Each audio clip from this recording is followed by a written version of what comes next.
15ই মের ডেডলাইন পার হয়ে গেছে, কিন্তু বাংলাদেশের ফুটবলে নতুন কোচের দেখা নেই। কেন? কারণ বাফুফের ধীরে চলো নীতি এবার গিলে খেয়েছে খোদ ক্রিস কোলম্যানকে। দেশের ফুটবল ভক্তদের বুকে যখন কোটি টাকার স্বপ্ন বুনে দেওয়া হয়েছিল, ঠিক তখনই নেপথ্যের সত্যিই সামনে এলো। শুধু তুরস্কের অফারই নয়, বাফুফের চরম অপেশাদার আচরণে ক্ষুব্ধ হয়ে গত 3 দিন ধরে তাদের মেসেজের কোনো উত্তরই দিচ্ছেন না এই হাই প্রোফাইল কোচ।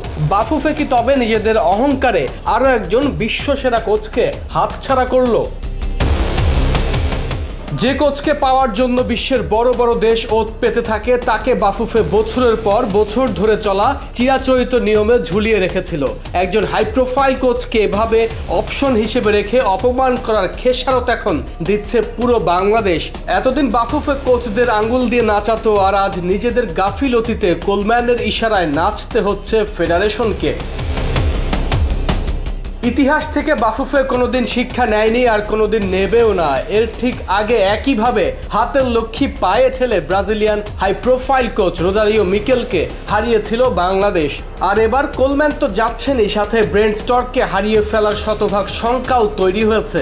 এই যদি হয় দেশের ফুটবল নিয়ন্ত্রক সংস্থার হাল, তবে কোন সাহসে বিশ্বসেরা কোচরা লাল সবুজের ডাগ আউটে দাঁড়ানোর ভরসা পাবেন?